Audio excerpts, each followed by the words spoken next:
hopefully, even if you know these things, you might find this to be relaxing, at least.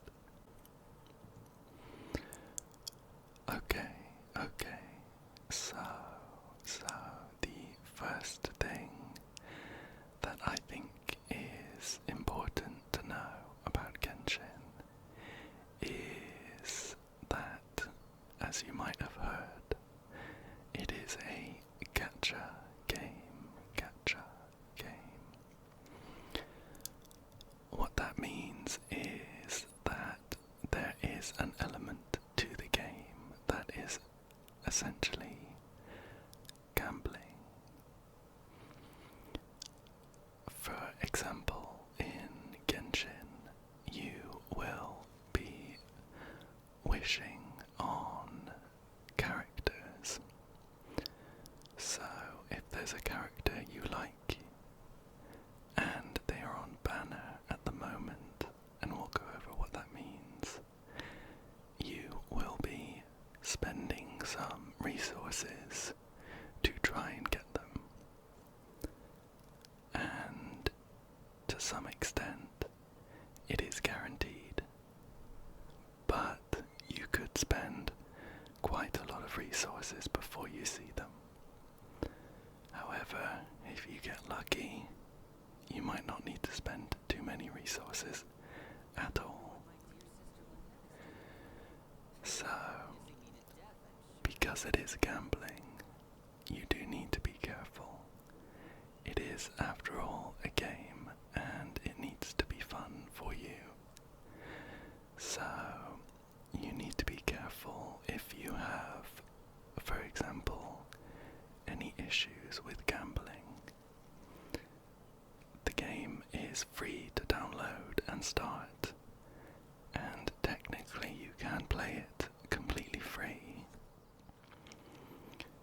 But you can also spend money to get resources in the game. For example, the ones that you need to pull characters. So, that I think is probably one of the most important things to be aware of before you jump into Genshin Impact.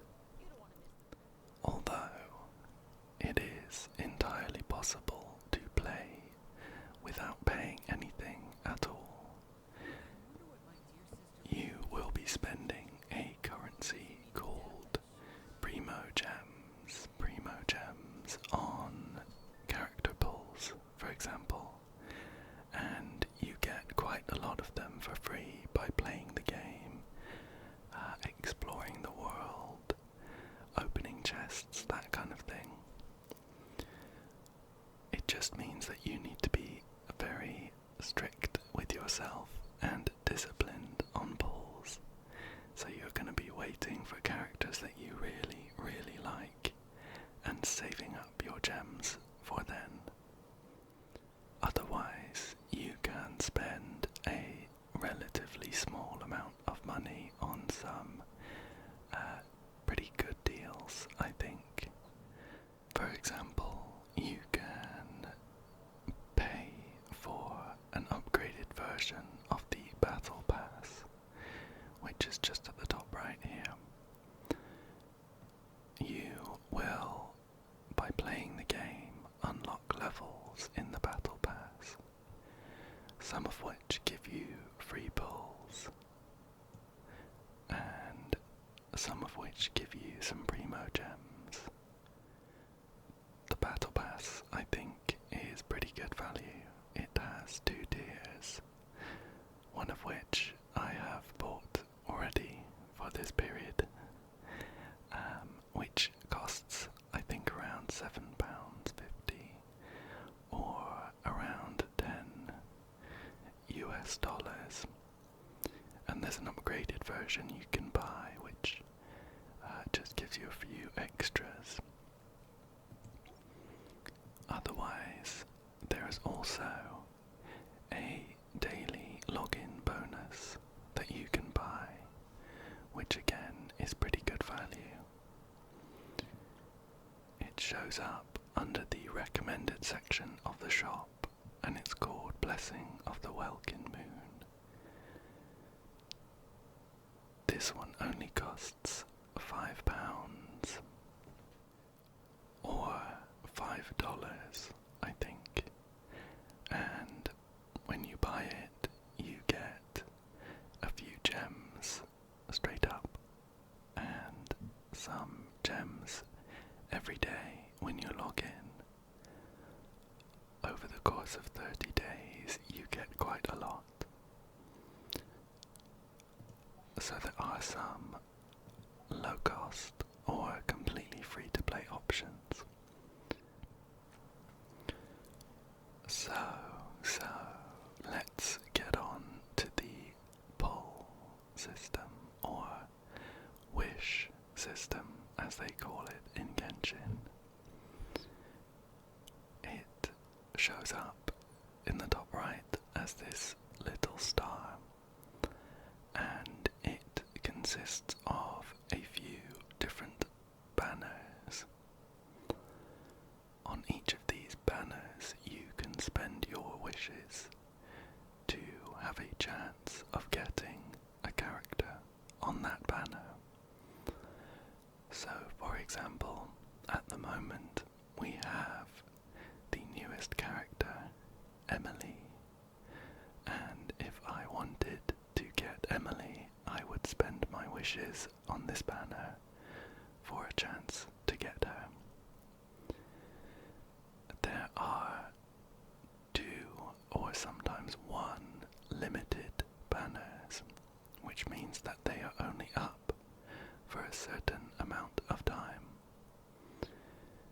That means that a character that you really like might not come around for a while. You can find some information online sometimes about who is likely to come up soon or confirmed to come up soon. So, especially if you're free to play, it is worth saving as much as you can and only spending your wishes on characters that you really like. There is also a weapon banner, but just to keep things a little more simple, I'm going to focus on the character banners for now. The other banner that's up all the time is the standard banner. This banner uses a different kind of wish.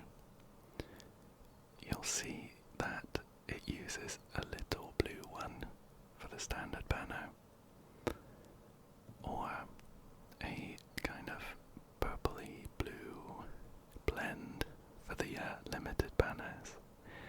They're different kinds of wishes, and that's important to know. Generally, you don't want to spend your primo gems buying wishes for the standard banner. It's not really worth it. I'll explain in a little bit, but if you play Genshin for long enough, you'll see these characters on the standard banner far more than you want to. But yeah, keep that in mind. Generally, you don't want to spend your primo gems on the standard banner. You do get given a decent amount of standard banner wishes for free, so hopefully you won't need to worry about that. Let's go back to one of the limited banners. The way that the gacha system works is that I can spend, for example, 1 wish to have 1 chance on this banner, with a very small chance of getting this character Emily, and also a small chance, not quite as small, of getting the featured 4-star characters. They show up on the right. But generally you will be pulling for the 5-star character rather than any specific 4-star. The way that the guarantee system works means that you aren't guaranteed any stars. But eventually you are guaranteed the 5-star character. So if I spent enough wishes on this banner, I would 100% get Emily. This guarantee is sometimes called the pity system, because eventually the game pities you enough to just give you the character. I have put together a bit of a diagram just to illustrate what happens with the banners. So let's assume that you've never pulled on a banner before, just to keep things simple. In your first 10 pulls, you are guaranteed a 4-star character or up. So that means that if you spend 9 pulls on this banner and you don't get a 4-star, your next pull is guaranteed to be a 4-star or higher. That will happen every 10 pulls. So let's say you pull 9 times and don't get a 4-star. Your next character or weapon is guaranteed to be a 4-star. Then you pull 9 more times and don't get a 4-star. Your next pull is guaranteed to be a 4-star or higher. So that'll keep happening for every set of 10 pulls you do. They don't need to be 10 at once, so it doesn't really matter on most of the banners whether you do 1 wish at a time or 10. It keeps track in the background. And then when we get to the higher end on the right, you'll see that at 90 pulls there is a hard pity for the 5-star character. That means that if you pull 89 times and don't see a 5-star character, you are guaranteed to see a 5-star character on your next pull. There is some more that goes into that, but we'll get onto that in a second. Slightly lower than that, at around 75 pulls, we see what is called a soft pity. After that point, your chance of getting a 5-star character goes up and up with every pull. So most of the time you won't need 90 pulls to see a 5-star character, but you might. A Reddit user, Yumina Novelan, did some statistical analysis, and I'll link the post in the description. Based on that analysis of 260 million polls, they found that you can expect to see a 5-star character when you spend 62 polls. So that's kind of an average, but in no way is that a guarantee. You might need to spend the full 90 polls before you see a 5-star.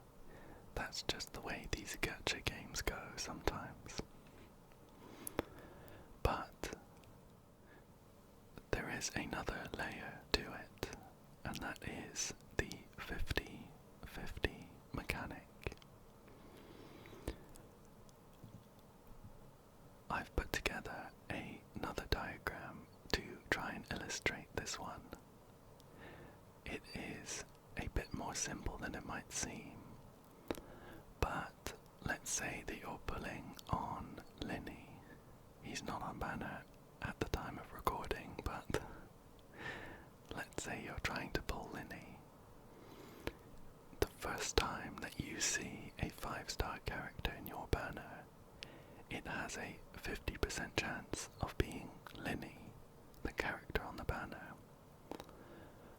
Or it has a 50% chance of seeing a standard 5-star character.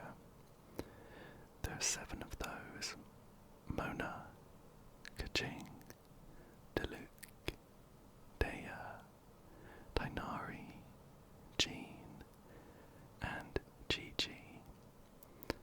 They are 5-star characters that you can get on the standard 5-star banner. If you get one of those on a limited banner, it's known as losing the 50-50 because you didn't get the character you wanted. If you just follow that lose 50-50 line at the top right, what you'll see is that if you lose the 50-50, the next time you see a 5-star character on the limited banner, it will 100% be the character on the banner.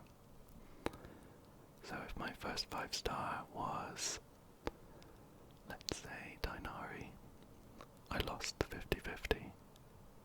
My next 5-star character will 100% be Lenny. However, after you see one of the limited characters, the next 5-star that you get will be subject to the 50-50. So, for example, if you follow the top left line, which reads win 50-50, it's perfectly possible for you to pull Lenny by winning, and then pull Lenny again by winning again, and then pull him a third time. Or you could lose the 50-50 and then guarantee Lenny, then lose the next 50-50 and then guarantee Lenny, and then lose the next 50-50, and so on. This diagram just shows a few of the different situations that might come about. So, in total, what this means is that you might need to pull 180 times before you see the character on the banner, because you might hit the hard pity at 90 and lose the 50-50, and then hit the hard pity again, and this time the character would be guaranteed. That translates to 28,800 Primo Gems. So, if you want to absolutely 100% guarantee that you're going to get the character on the banner, you need to save up this many gems or this many wishes. It is quite a lot, and most of the time you won't need this many, but you could do. So it just means that if you're free to play, this is the number you're looking for to guarantee the character that you really, really want. One saving grace is that pity, and your status with the 50-50 carries across between limited banners. So, I can use the two banners open at the moment as an example. Let's say I pull 90 times on Emily and I lose the 50-50. In the background, the game will keep track of the fact that I've lost the 50-50. And if I switch over to the Yelan banner, the first 5-star character I see on this banner is guaranteed to be Yelan, and after that the 50-50 comes back. The pity works in the same way, so if I pull 89 times on Yelan and I don't see a 5-star character and the banner ends, as it will do in 10 days and 15 hours, when the next banner comes up, my next pull is guaranteed to be a 5-star. So the pity and the 50-50 do carry across between limited banners, but it doesn't carry across to the standard banner. So you don't need to worry about losing your pity on the standard banner or anything like that. So, that is the basis of the gacha system. It can get a little bit more complicated when you look into, for example, the weapon banner, but it pretty much runs on the same principles. Next up, let's chat through basic combat and team building.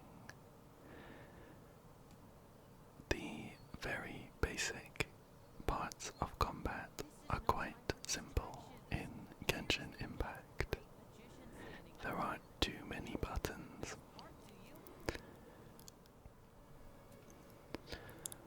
On your left click, you will do a basic normal attack. As you can see with Linny, he is a bow user and his normal attacks shoot arrows or cards. They do come in a combo, so you can click a few times and combo up normal attacks. If I switch to a different character, Toma for example, it's the same principle. Each of these hits is a single left click. If I hold left click, I will perform a charged attack. Just like that. It looks a little different for most characters. So for example, as a bow user, my charged attack will see me enter aiming mode, where I can aim my bow and charge up a strong arrow to shoot it off, like that.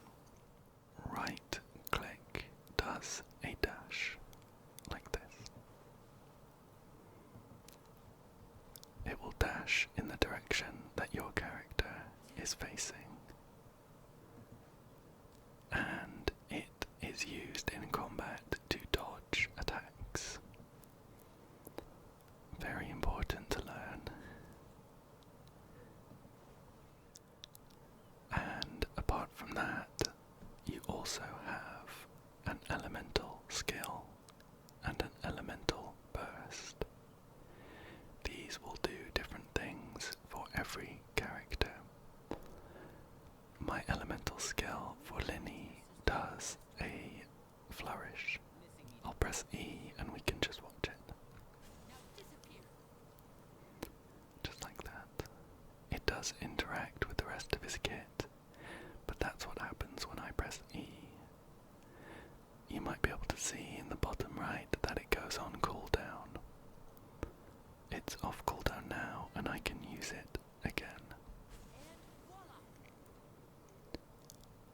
Elemental burst is another skill like that, but you need to build up energy in order to use it. You gain energy by hitting enemies and using your elemental skill. And your elemental burst is usually a very powerful and impactful part of the character's kit. So my elemental burst is on Q by default, and if I press it, we can just watch Linny's burst. There we go. Linny transforms into a giant cat in a hat and does a load of damage. So, generally combat revolves around hitting enemies with your normal attacks, charged attacks, and skill, building up energy, and then using your elemental bursts. For each character, on top of those active skills and abilities, they do also have two passives. We can find them on the talent screen just here. And for example, Linny passives interact with the rest of his kit by doing some more damage, restoring some energy, giving him some buffs if he plays with other characters of a certain kind. Everyone has 2 of those combat-related passives, and they all do different things. So it's definitely worth reading through and seeing what they do. Apart from the things that each character does individually, a big part of the complexity in Genshin Impact comes from having teams of 4 characters and being able to switch between them in combat. So I'm just pressing my number keys 1, 2 and 3 to switch between Toma, Farina and Linny. Of course, most of your teams will have 4 characters, but I'm just using 3 as an example. You can switch between characters in the middle of fighting enemies, so it's an important skill to get the hang of. What it does mean, though, is that you will need to put some thought into the compositions of your team and what role each character does. For example, do they do damage? Do they help others to do damage? Do they heal or do they give shields? You want to have a good balance generally when you put together a team. On top of that, some characters have quirks to their kits. That means you need to run them with particular kinds of characters. We can use Linny, Farina and Toma as an example just to see what kinds of limitations or extra consideration you might need to put into team building. So, for example, Linny's talent, Conclusive Ovation, says the damage Linny deals to opponents affected by Pyro will receive the following buffs. Increase the damage dealt by 60%, and each Pyro party member other than Linny will cause the damage dealt to increase by an additional 20%. That means that you want to be running Linny with 2 other Pyro characters to maximize the damage from this talent. Of course, it's not always necessary to run all of those restrictions, especially if you're just having fun going around the overworld and exploring. You probably don't need to be min-maxing everything that you do, but it's just something to put some thought into. As another example, we have Farina here. Farina's skill, Salon Solitaire, summons 3 bubble creatures that do damage to enemies, but the skill reads, when they attack, if characters with more than 50% are nearby or in the party, the bubble creatures will increase their current attack's power based on the number of such characters and consume said character's HP. So if you're using Farina, she will be doing damage to everyone in your party.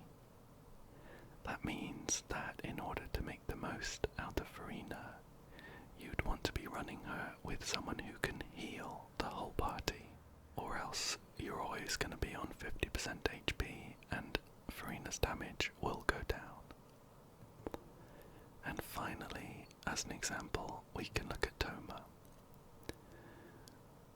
A lot of Toma's power comes from his elemental burst, which lets you stack lots of shields and do some pyro damage, which we'll get onto.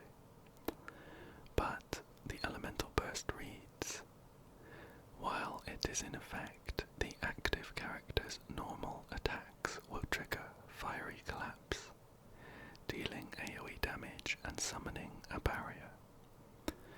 So that means if you're not running Toma with someone who does a lot of normal attacks, you won't be making the most out of him.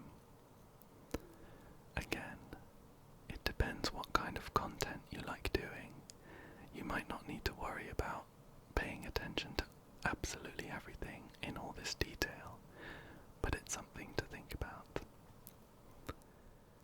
Another thing to think about, especially as a beginner, is that you can only have one character active at any one time.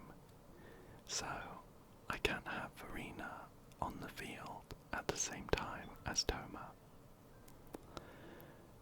What that means is that I need to pay attention to how characters do the things that they do.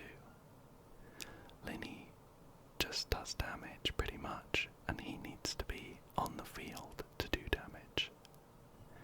So I don't really want to run Linny with someone else who also needs to be on the field to do damage, or else they're going to be sort of fighting for time on the field. Both Verena and Toma, though, have skills and elemental bursts that carry over to your active character. I can press E to use Verena's elemental skill, summoning those bubble creatures there.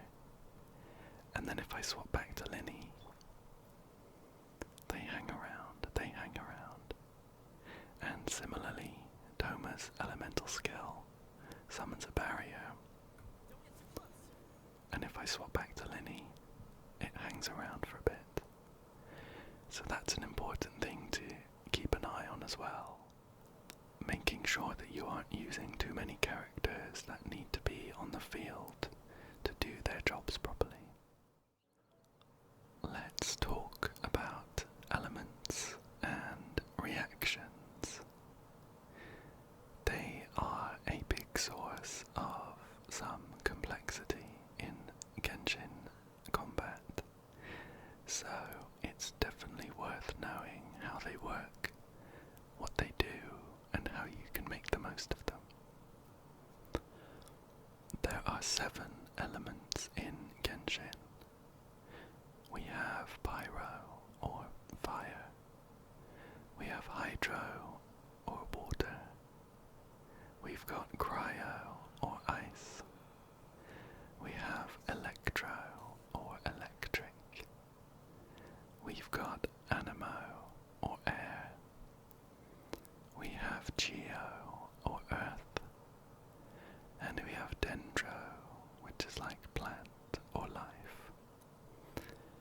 Each of the characters in the game has one element attached to them. So, for example, I'm on Wanderer at the moment, who is an Anemo character. His attacks do Anemo damage, and he can apply the Anemo element to enemies. We've got Nervalet here, who is a Hydro character, and similarly, he does Hydro damage, and his attacks can apply Hydro to the enemy.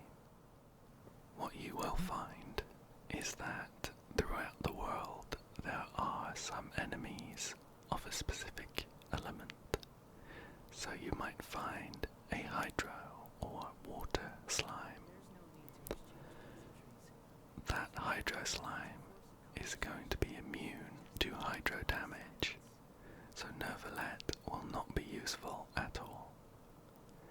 It just means that sometimes you have to think about the characters you're bringing with you to make sure that you have a good range of elements on the team in case you run into these specific enemies. The way that reactions work, though, is based on combinations of 2 elements. When you do attacks of a certain element, you might apply that element to an enemy. Then, when you do an attack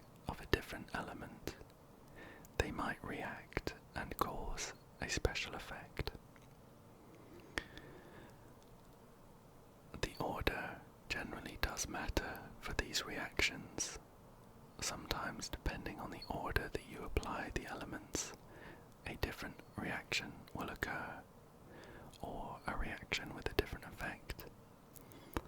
And there is also a stat called Elemental Mastery.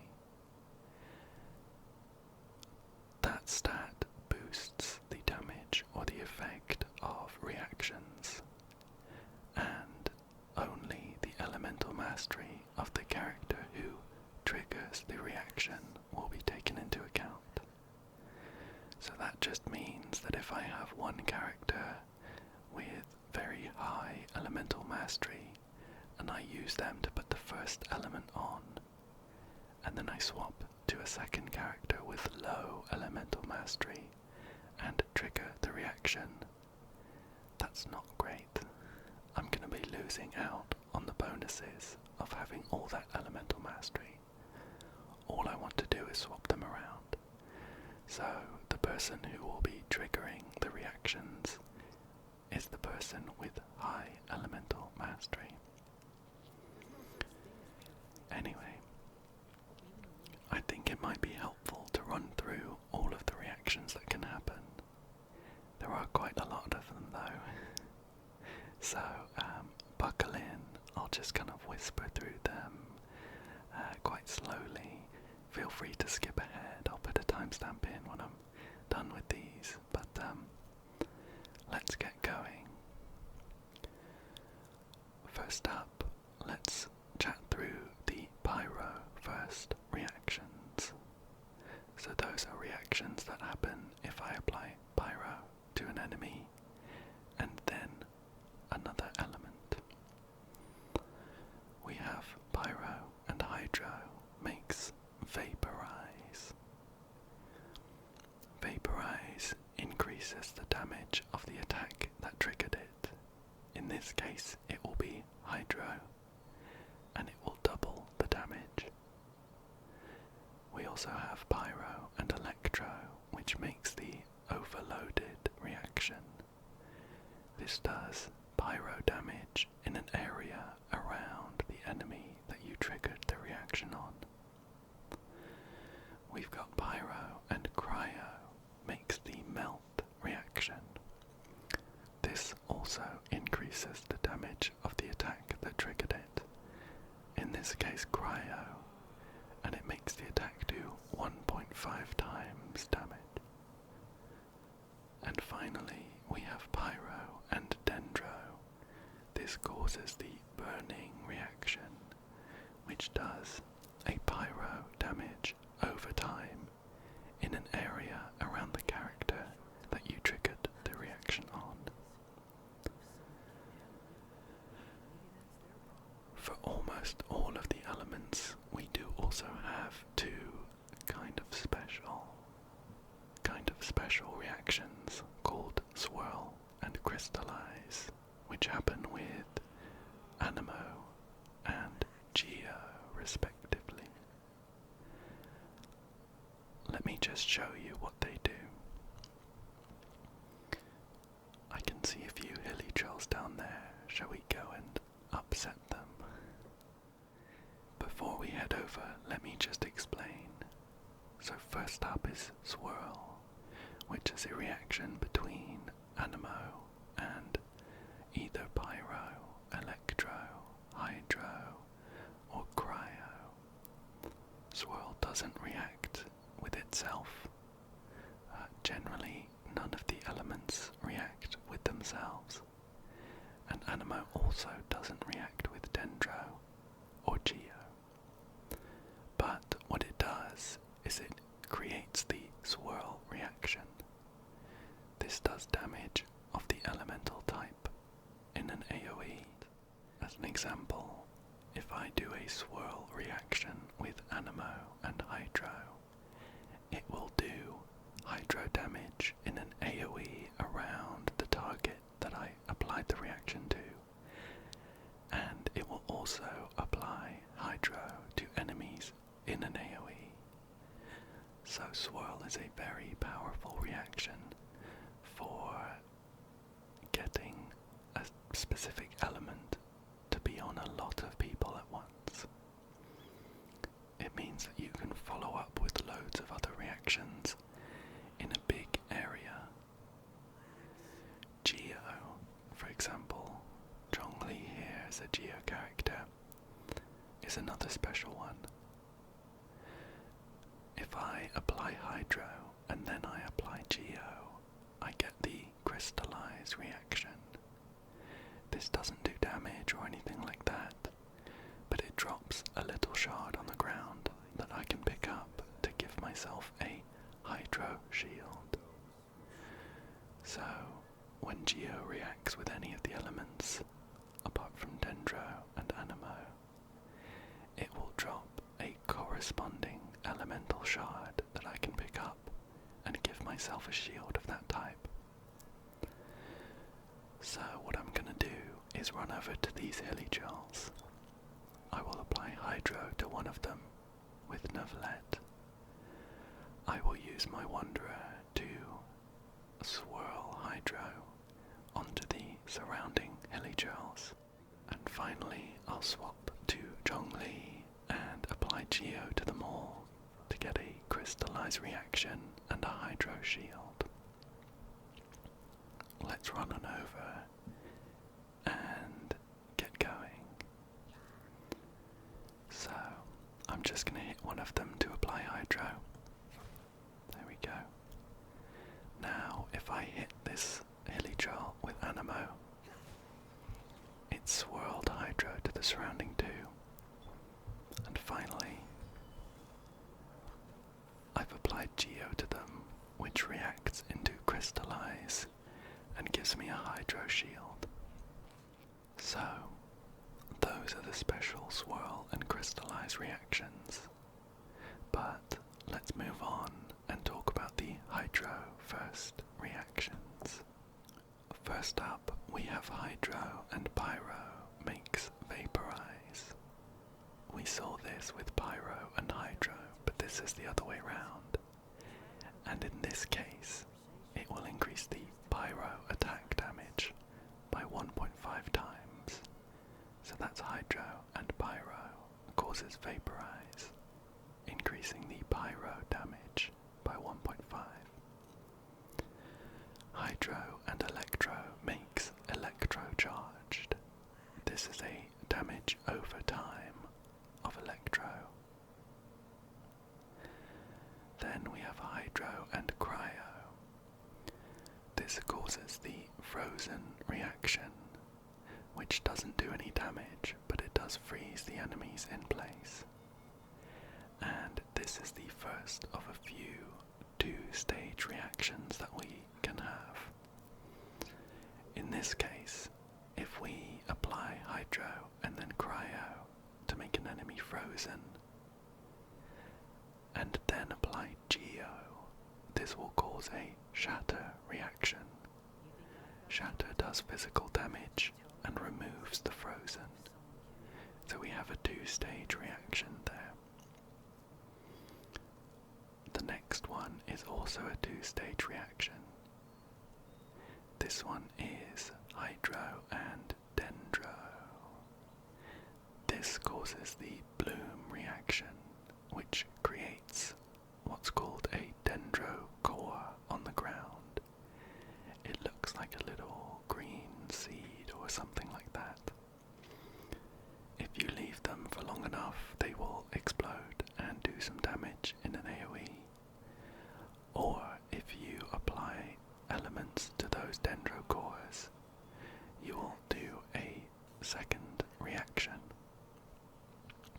So, the first of those is Bloom, and Pyro causes Burgeon, which is AoE dendro damage.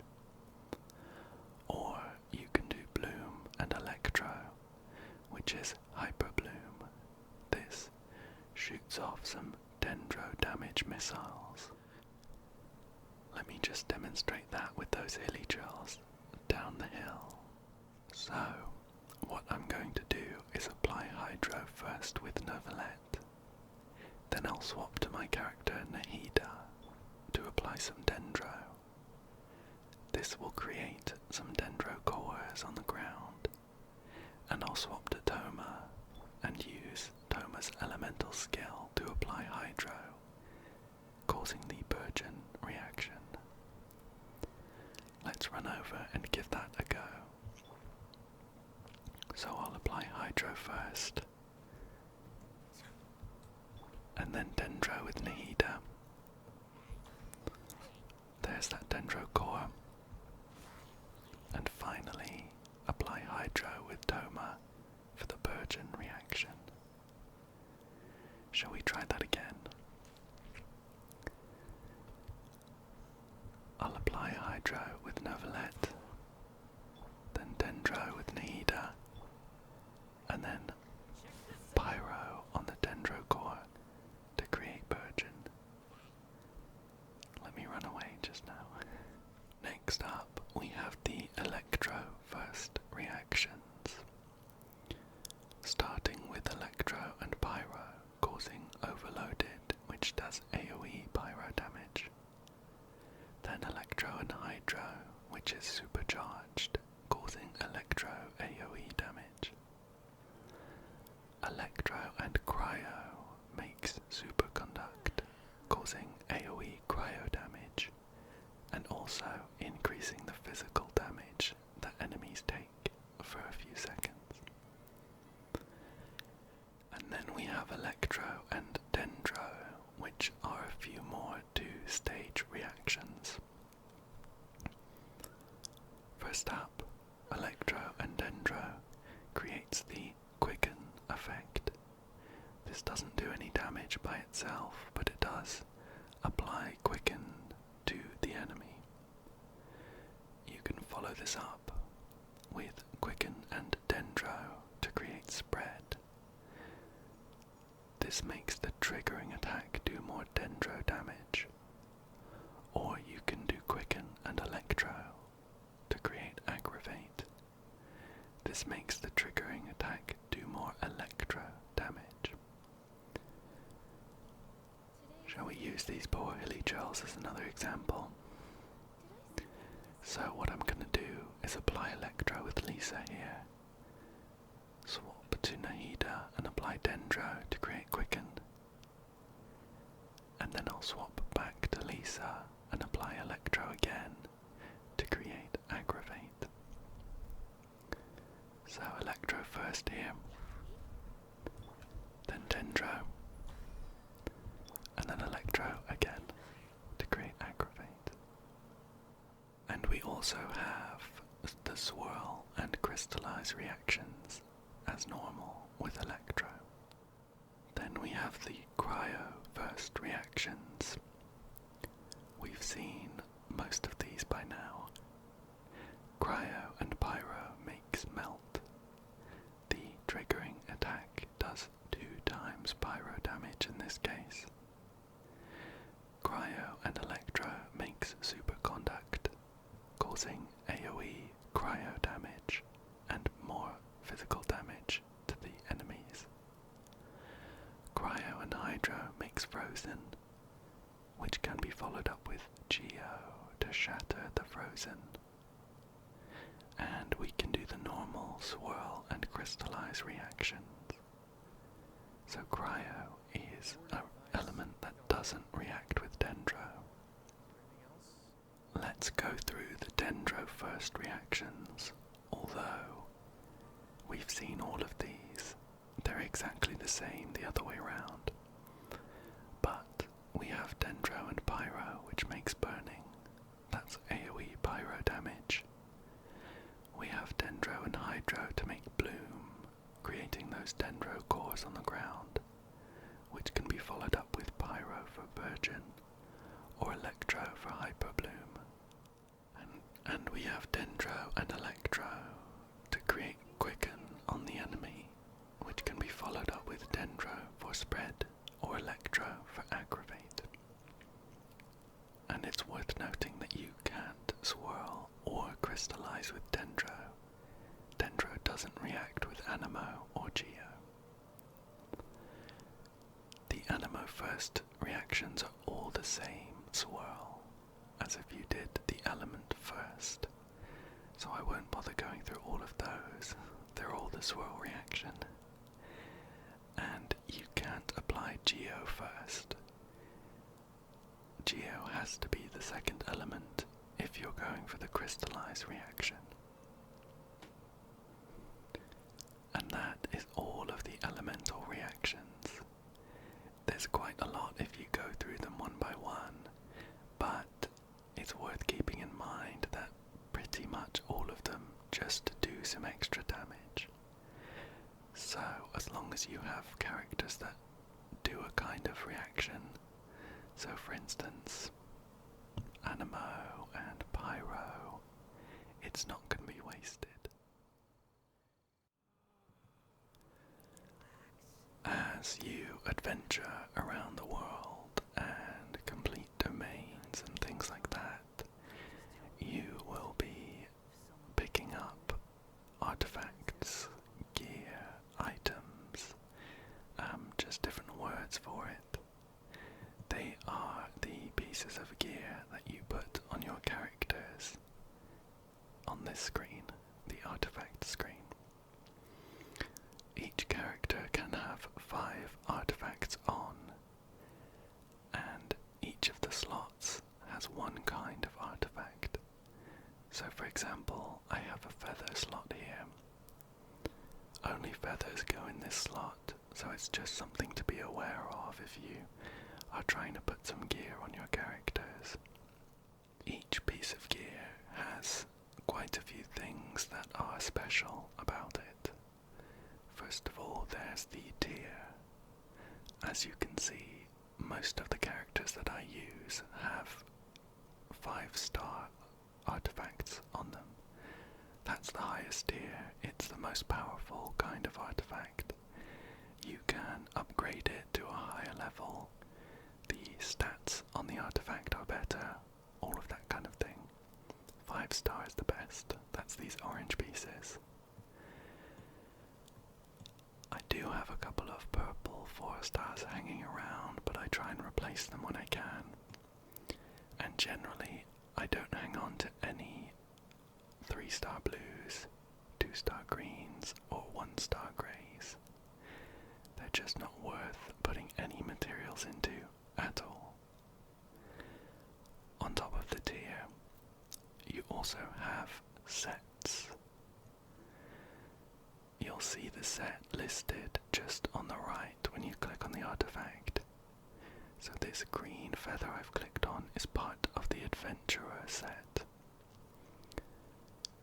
Generally, each set has a 2-piece bonus and a 4-piece bonus. That means that if your character has 2 pieces of that set on, they'll get the 2-piece bonus. If they have 4 pieces, they'll get the 4-piece bonus. This Adventurer set gives me some max HP at 2-piece, and some healing when I open a chest at 4-piece. There are a lot of different sets, and you will need to pay some attention to that when you're putting gear onto your characters. So for example, this Adventurer set, at this point in the game for me, the 4-piece definitely not, just wouldn't want it, it's not useful for me at all. Maybe the max HP I could find some use from, but I'm sure there are other sets that I have access to at this point that are better. Generally the case with all of these artifacts is it's a bit of a balancing game between having them be strong enough to progress in the game and fight more difficult enemies, for example, but not putting so many materials into pretty bad pieces of gear and kind of wasting those materials. So for example, if I've just started and I'm having trouble beating up some enemies, it would be perfectly fine for me to enhance this piece of gear if I really, really need it. There are definitely better pieces. But I don't want to put too many materials into it. I want to put in just enough to get me across the line, so I can get better gear and forget about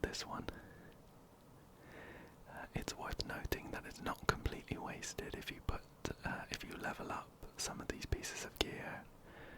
If I, for example, have leveled up this feather because I really needed it to beat a fight for a quest, for example, and I now have a better piece of gear, I can put this feather into that gear to level it up. You lose some efficiency, so it's not ideal, but it's not completely wasted. Again, you just need to find the right balance between only leveling up these lower quality pieces of gear just enough to get you to the higher quality pieces. The end goal is to be using all orange 5-star or yellow 5-star pieces. On top of that, it's going to take a bit of time to recognize what a good piece looks like. Whenever you pick up a piece of gear, these stats on it are randomized, more or less. So I've just clicked on one feather here that has plus 2.8% attack on it as a substat. The feather next to it has 10 elemental mastery, so those are different. The next feather has crit damage, plus 3.7%. All of these substats are randomized. As you get to higher tier pieces of equipment, you'll see up to 4 substats. So for example, this 5-star piece of gear here has defense plus 21, energy recharge plus 4.5%, defense plus 5.1%, elemental mastery plus 19, and those are all random. It's going to take some time before you learn to recognize which pieces of gear are worth hanging on to, which pieces of gear are worth leveling up. There's a couple of sort of rules of thumb when it comes to gear. For example, flat substats, so those are the ones that say, for example, defense plus 21, or let me see if I can find another one. You can also get flat HP, like on this piece, 299. You can get flat attack as well. I don't seem to have a piece there, but you can get flat attack, HP, and defense. Generally speaking, they aren't the best. There are percentage increase versions of those that are better. So this first feather that I was on has 21 defense and 5.1% defense as well. I would prefer to have the percentage increase than the flat one if I saw it on a piece. One thing to note though is this elemental mastery stat is always flat. You don't get percentage increases in elemental mastery, and elemental mastery is kind of rare when it comes to substats, so it might be worth holding on to an elemental mastery piece if you get it, even if you're not sure whether the other stats are good, just because it's quite rare. If you find crit damage and crit rate on a piece, that's usually worth holding on to. A lot of the best damage dealer pieces have crit damage and crit rate as substats. So for example, this piece that I'm using on Wanderer has crit damage and crit rate. They're very good together. In case you're not sure, these are both damage dealing stats. Every time you do an attack on an enemy, there is a certain chance that you will do a critical attack. That chance is your crit rate. And the damage that you deal when you do a critical attack is your crit damage. So you want a balance of crit rate and crit damage to maximize your kind of output. Generally speaking, you want something along the lines of a 1:2 ratio for crit rate to crit damage.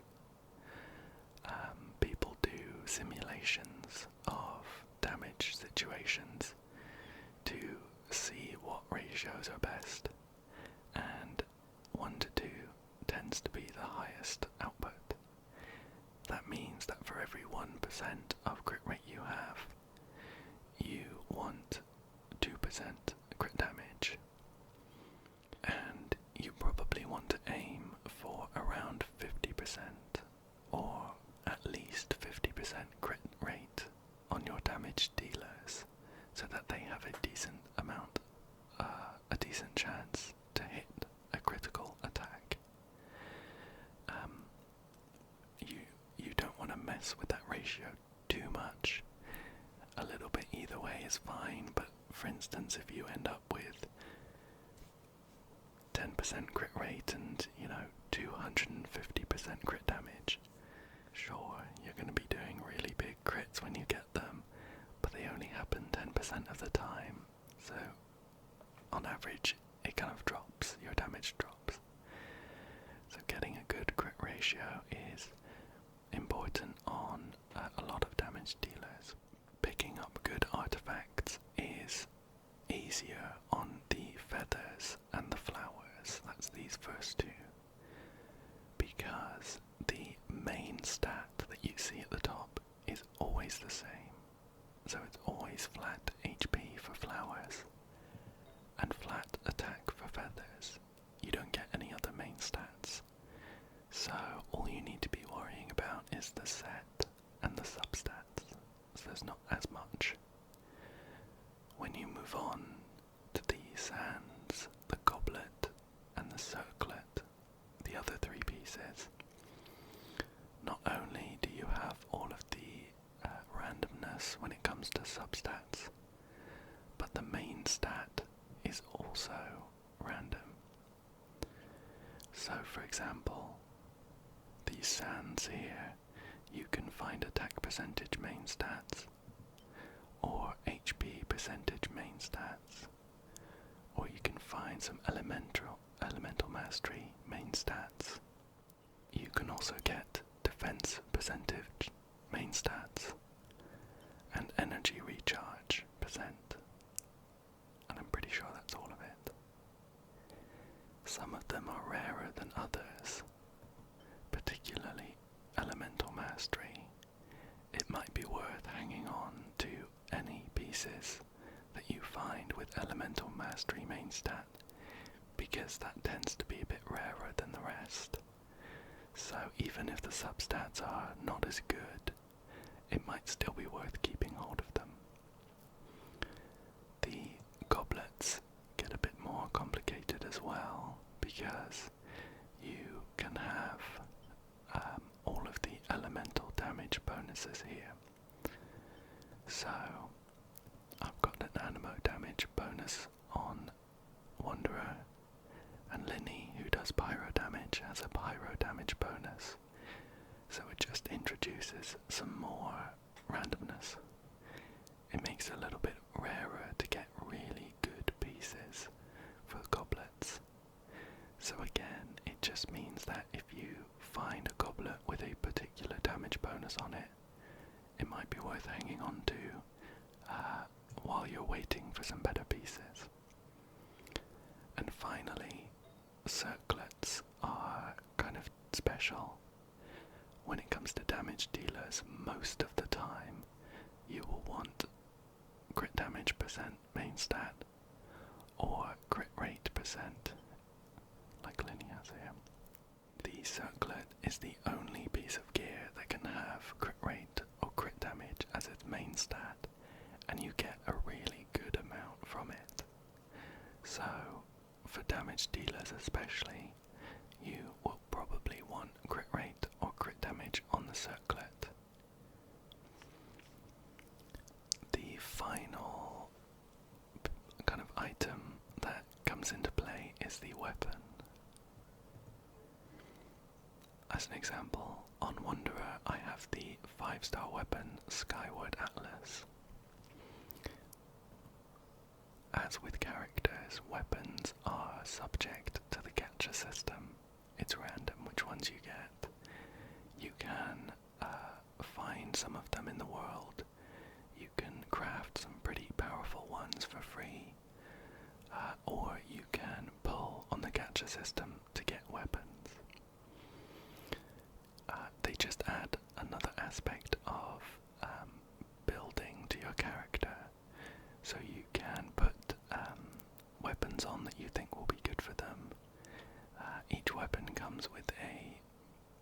main stat here, like this Skyward Atlas has attack percentage, and it also comes with an effect that tends to be pretty powerful.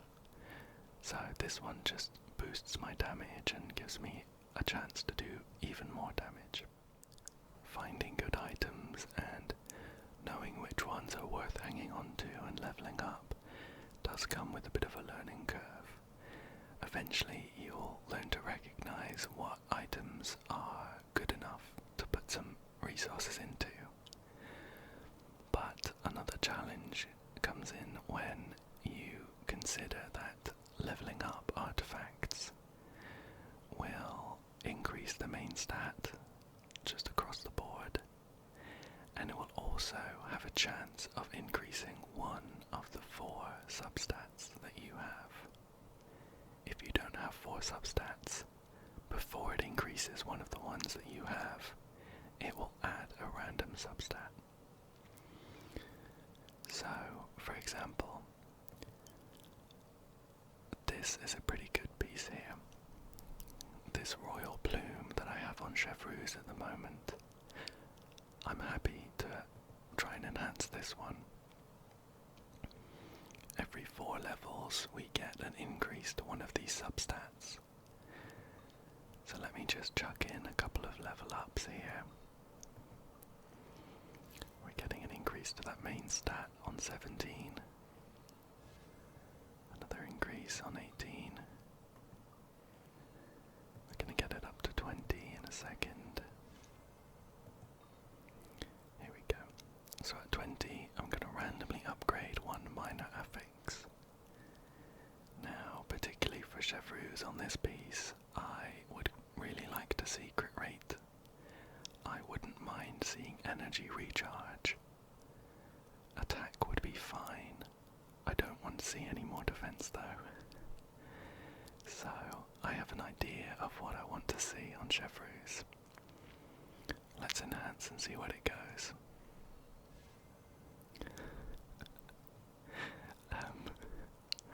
What you might find is that generally the stat that you definitely don't want gets kind of laser targeted. You can upgrade it multiple times and it will just go into the worst stat possible. I'm fairly certain it's weighted.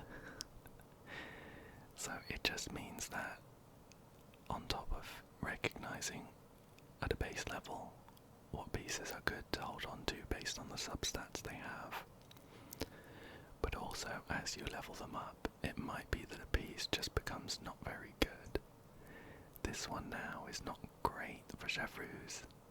9.3% crit rate is pretty high, so I think I'll stick with it for now, but I'd be keeping my eye out for a replacement. So generally as a takeaway, it's all about knowing what you want for a character.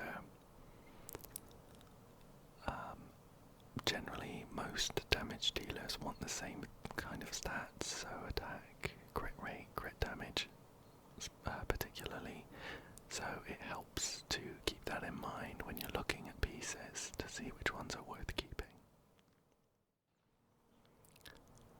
And finally, I just have a collection of a few miscellaneous tips and tricks that I think will make the experience of starting Genshin Impact a little bit easier. First of all, we have a combat related tip. When it comes to combat in Genshin Impact, energy management is really important.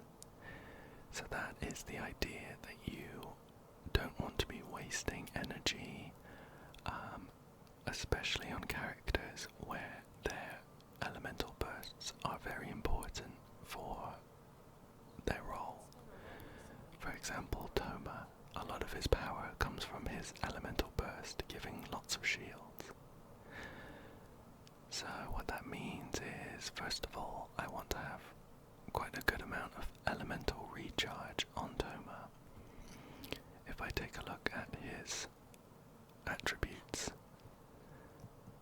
into the details, we we've got 167.5% energy recharge.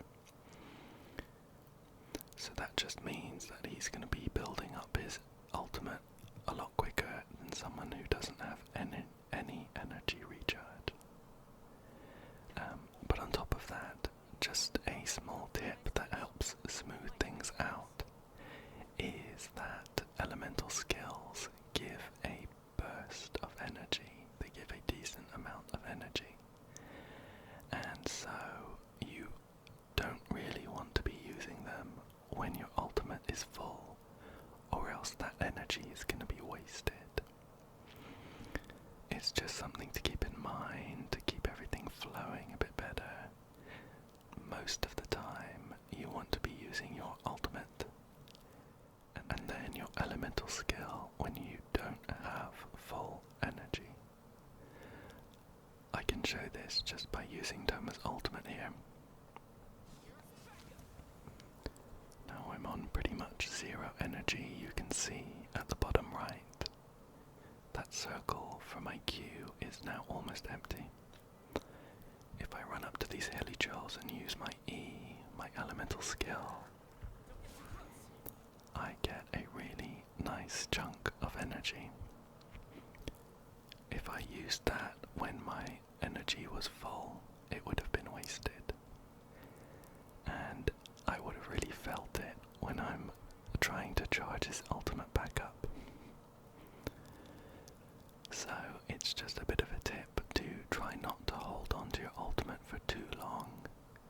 There are some situations where you might want to hold on to it, but it just means that you're going to be wasting some energy. Next up is a few daily activities. There are a few things that are good to get into the habit of doing daily. They include sending off expeditions. That one's kind of a minor one, but over time you'll find that it gives you a really good amount of materials. Or you can send off expeditions for gold, which you might find yourself running out of if you're leveling up a load of characters. Expeditions are done through Catherine at each of the main cities. I've already sent them off here, but if I click on dispatch character on expedition, I get brought to this screen. So I just want to be making sure that I'm collecting the expedition rewards once they're done, and then sending them off again. This has actually become quite a bit easier fairly recently, where there's a button that just picks everything up and one button that sends them off again. You used to have to do everything individually, which was a bit tedious, but there's no excuse not to anymore. Aside from expedition, a few more important things include your resin. If you open up your map, you'll see at the top that you have an amount of resin up to 200. Once you get to 200, you don't get any more until you use some resin. Resin is used for activities like farming for gear in domains, or farming for character level up items, things like that. So it's good to get into the habit of not capping on resin, trying to use it all before you finish for the day, for instance. And finally, another daily activity, possibly one of the most important ones, is your daily commissions. You'll find that in your Adventurer's Handbook, up here at the top right, there is a tab dedicated to commissions, and at the bottom you'll find some points. When you fill these commission points, you will get, most importantly, some primo gems. So you get 10 for each one, a total of 40 there. And when you've done all 4, you come back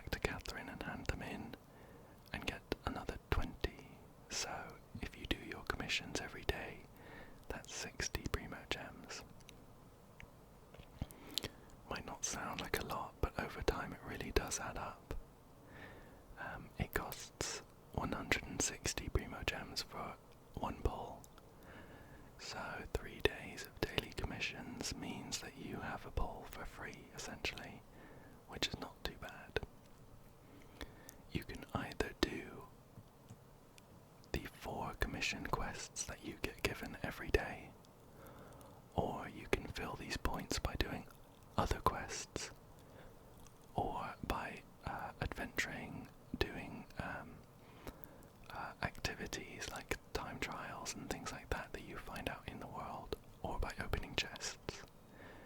So while you're kind of beginning with Genshin Impact, you'll probably find yourself doing these commissions without really meaning to. So it's just a case of remembering to pick them up and hand them in to Catherine when you're done. But it's also important to keep in mind that it shouldn't really feel like a chore. It might do at times, but ideally it should be fun. It should be fun to log on to Genshin every day and get your commissions done, play a bit, all of that sort of thing. There may be days where you just don't want to log in, you don't fancy logging in. Try not to beat yourself up too much if that's the case. Sometimes you'll see around that, capping on resin and not doing your commissions is the end of the world. It's really not. But yeah, it's good to do. Not the end of the world if you forget or you don't have a chance. It's just a nice bonus to keep on top of these daily activities. One other kind of semi-daily activity is related to a game mode known as the Teapot.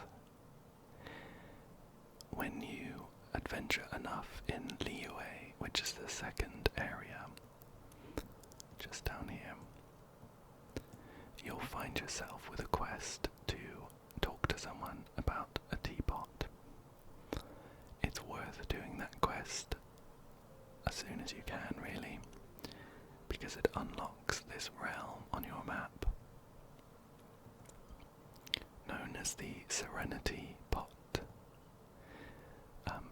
I'll TP to mine, but it's not that good, so please don't judge me. Essentially, this is a kind of world-building mode where you can put together your own little world with set pieces that you pick up and craft, and you can place characters down. Some people play just for this, really. You can build some incredible worlds, you can see some online, and you can also get to know some of your favourite characters as well. When you put them down in your teapot, you can talk to them, and when you level up your friendship enough, you can learn some extra bits about them, everything like that.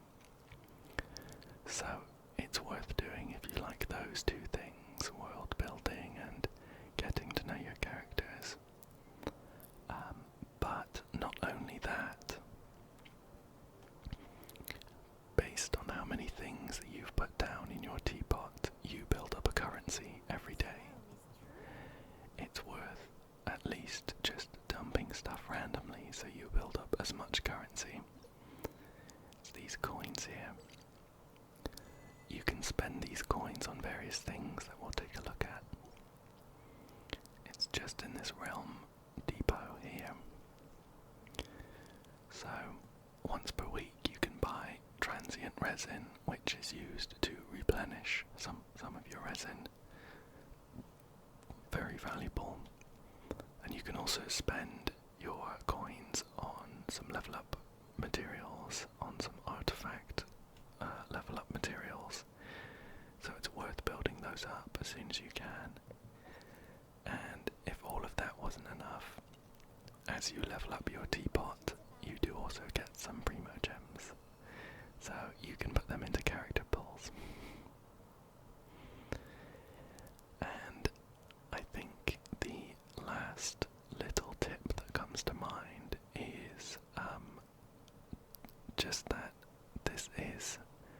a video game. It's supposed to be fun. Genshin Impact is a really big game. There's a lot going on, and the benefit of that means that there's a lot of different ways that you can get enjoyment from the game. It could be from exploring and finding all of the chests that you can find, or it could be from experiencing the story, which is really, really good, or potentially it could be from doing some of the really difficult end-game combat content. Tied into that as well, though, is just that as long as you don't care too much about some of the end-game content, like Abyss, you don't really need to worry about meta, which is like the state of characters and how strong they are in relation to each other. You can find tier lists online to see sort of generally who are the best characters, who do the most damage and that sort of thing. They are useful if you are looking to do some of the really difficult endgame content. But if you just want to explore and enjoy the story and just mess about on the overworld, you really don't need to bother about that. It's always best to play who you like, rather than just pick the characters because someone told you they're good.